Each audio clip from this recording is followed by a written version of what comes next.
السلام علیکم ورحمۃ اللہ وبرکاتہ۔ درس قرآن و حدیث دینا سیکھیے کورس کا چوتھا سبق ہے، جس کا عنوان ہے درس سے پہلے کی تیاری۔ ایک کامیاب درس کے پیچھے صرف علم ہی نہیں بلکہ اچھی تیاری بھی ہوتی ہے۔ جس طرح ایک خطیب بغیر تیاری کے خطبہ نہیں دے سکتا، اسی طرح ایک مدرس بھی بغیر تیاری کے مؤثر درس نہیں دے سکتا۔ درس سے پہلے کی تیاری وہ بنیاد ہے جو پورے درس کو منظم، بامقصد اور اثر انگیز بناتی ہے۔ اس سبق میں ہم ان تمام مراحل پر بات کریں گے جو ایک مدرس کو سبق دینے سے پہلے اختیار کرنے پڑیں گے اور ہر مدرس کی ضرورت ہوتی ہے تاکہ اس کی محفل ایک علمی، روحانی اور عملی اثر چھوڑنے والی محفل بن سکے۔ آئیے تذکرہ کرتے ہیں ہر ایک کا تفصیل کے ساتھ۔ پہلا عنوان ہے مطالعے کی اہمیت۔ تیاری کا سب سے پہلا قدم مطالعہ ہے۔ پھر یہ مطالعہ دو طریقوں سے کیا جا سکتا ہے۔ نمبر 1 مطالعہ بالکتاب، نمبر 2 مطالعہ بالمشاہدہ۔ الف مطالعہ بالکتاب یعنی براہ راست کتاب دیکھ کر حوالہ جات کے ساتھ پڑھنا اور قرآن کریم کی آیات کا مطالعہ کرنا، قرآن کریم کی تفاسیر کا مطالعہ کرنا اور احادیث طیبہ کا مطالعہ کرنا، احادیث طیبہ کی تشریح کا مطالعہ کرنا۔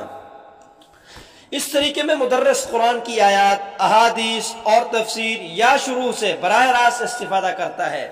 اس کا فائدہ یہ ہوتا ہے کہ بیان میں پختگی آتی ہے، سامعین کو حوالہ جات کے ساتھ علم ملتا ہے، جس کے نتیجے میں سامنے بیٹھا شریک درس ایک جید اور صحیح طریقے سے دین کا ترجمان بنتا ہے۔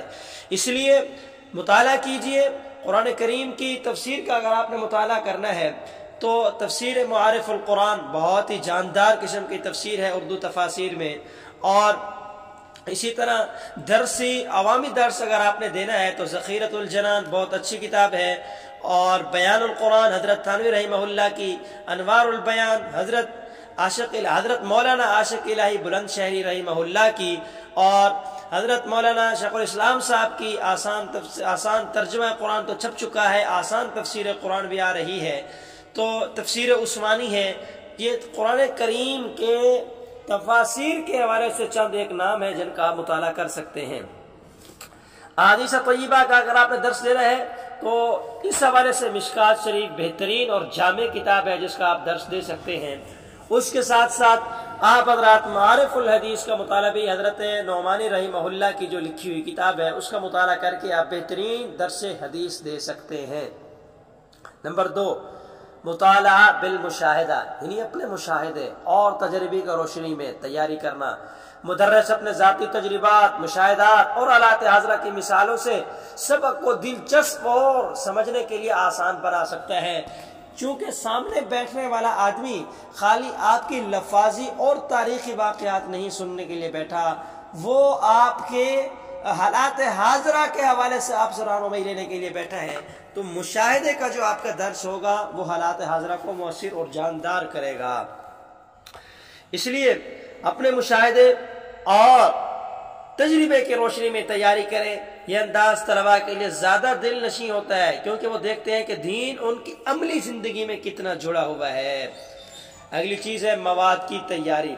مطالعہ کر لیں گے، اب آپ نے اپنے مواد کو مرتب کرنا ہے۔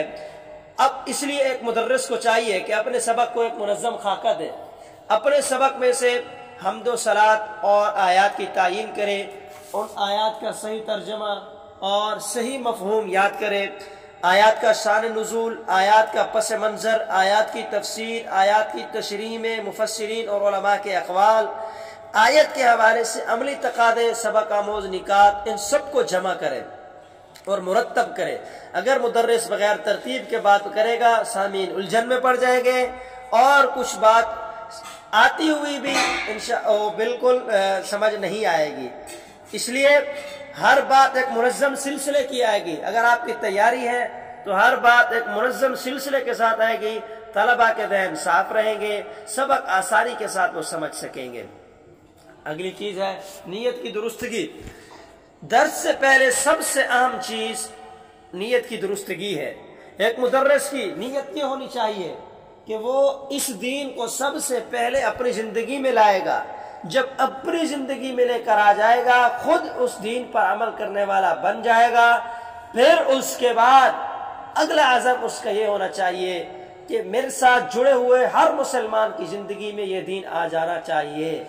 ہر مدرس، ہر عالم کی یہ نیت ہونی چاہیے کہ میں قرآن اور حدیث اس لیے پڑھ رہا ہوں تاکہ دین سب سے پہلے میری اپنی زندگی میں عملاً آ جائے، میری 24 گھنٹے کی زندگی سنت اور قرآن کے مطابق بن جائے، اس کے مطابق تمام مسلمانوں کی زندگی قرآن و سنت کے مطابق بن جائے. لہذا مسلمان اور ایک مدرس کی نیت یہ ہونی چاہیے کہ وہ اللہ کے دین کو پھیلانے اور طلباء کے دلوں کو ایمان اور عمل کے قریب کرنے کے لیے پڑھا رہا ہے.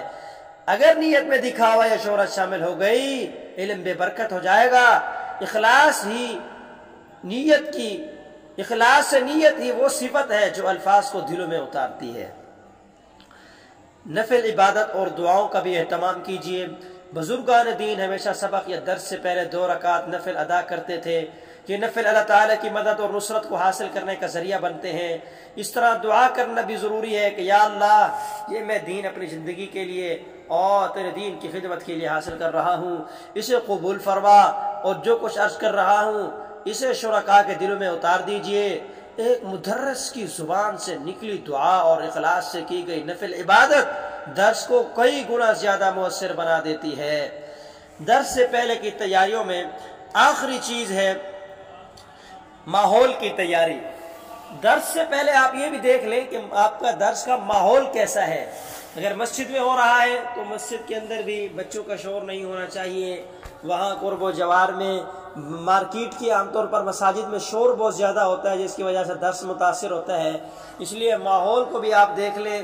اور اگر کسی بیٹھک میں ہو رہا ہے تو گھر والوں کی آمد و رفت وہاں نہ ہو، اور کسی ڈیرے پر ہو رہا ہے ملازمین کی آمد و رفت وہاں درس کو متاثر نہ کرے. یہ ساری چیزیں آپ دیکھ کر، تاکہ درس کی محفل کا ماحول ایک جاندار ہونا چاہیے. اسی طرح یہ بھی دیکھ لیں کہ جگہ صاف ہو، بیٹھنے کا انتظام آرام دہ ہو، شور و غل نہ ہو. ماحول سنجیدہ اور پرسکون ہوگا تو سامعین یکسوئی سے سن سکیں گے. اس لیے درس سے پہلے کی تیاری صرف علمی نہیں بلکہ روحانی اور عملی بھی ہونی چاہیے. مطالعے سے علم کی پختگی، مواد کی ترتیب سے وضاحت کی درستگی، نیت سے اخلاص، نفل اور دعا سے اللہ کی مدد، اور ماحول سے یکسوئی پیدا ہوتی ہے. جب یہ سب چیزیں جمع ہو جاتی ہیں تو ایک مدرس کا درس واقعی زندگیاں بدلنے والا درس بن جاتا ہے. اللہ تعالیٰ یہ صلاحیت دین کے لیے قبول فرمائے. اگلے درس میں انشاءاللہ العزیز درس کے دوران کے جو آداب ہیں ان کے حوالے سے گفتگو کریں گے. ہمارے ساتھ جڑے رہیے گا. السلام علیکم ورحمۃ اللہ وبرکاتہ.